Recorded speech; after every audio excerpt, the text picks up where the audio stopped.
Well, just stay off all these dodgy sites. Just don't give them your email address. That's the reason you're getting all this spam anyway. I've got to go. Bye. Bye.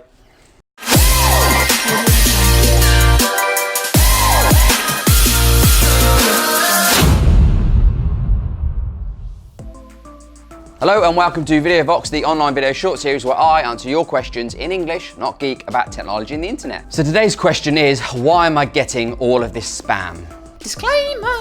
All advice, recommendations and suggestions given in this video are my own personal opinions and have been based on 20 years experience in the industry.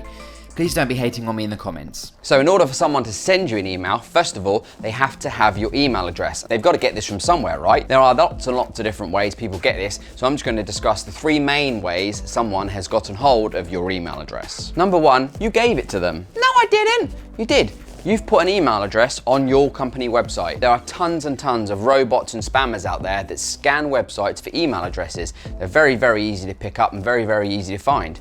So if you've included your email address on your website, shame on you, because all they're doing is skimming this email address off and sending you a ton of spam messages. In this instance, we would say remove all email addresses from your website. There's no need for them to be there. Include your telephone number and call to actions throughout the site, and if people want to contact you, give them the option to do so with an online form. Way number 2 is you gave it to them. That's right, online marketing lists. When you sign up for a product or a service or you buy something, 99.99999% of the time nowadays, you have to provide them an email address. And if you don't read the small print and tick or untick or uncheck the right boxes or move them around in the right correct order, they're going to send you spam. There's no real way around this because you have to provide an email address to use services and things nowadays. But what you can do is if you have your own domain name, like we do, Vox IT, you can set up a custom email address called sign up at or something else. So when I'm signing up for anything, I put this email address in. Then any emails that are sent to that email address, I filter straight to a separate folder because I know they're either sign up emails or they're spam emails, and they don't appear in my inbox at all and they don't give me any grief. Now I understand a lot of people can't have separate email addresses and aliases like we do.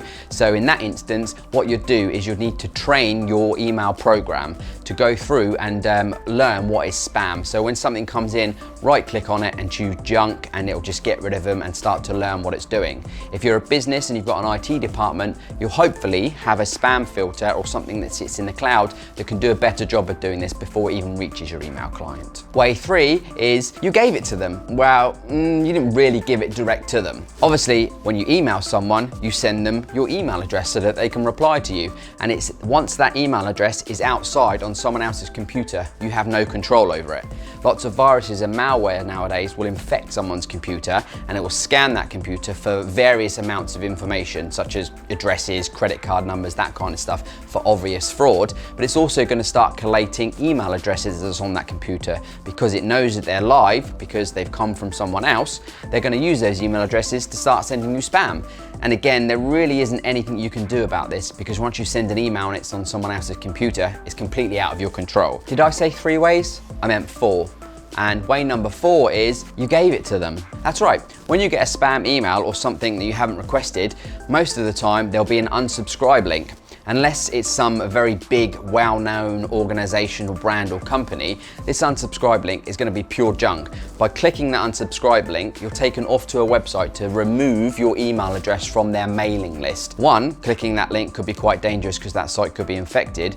But 2, by clicking that link and telling them that you no longer want to receive their email, you're confirming you're a human, you're confirming you're there, you're confirming you've actually received their email address. So the person at the other end knows they've got someone in front of that email, it's a working email, they're just gonna bombard you with a ton more. So don't click on unsubscribe, speak to your IT department to block that address completely, or again, teach your email program not to accept. So in short, 3, maybe 4 ways that you've given your email address out and the reason of why you're getting spam.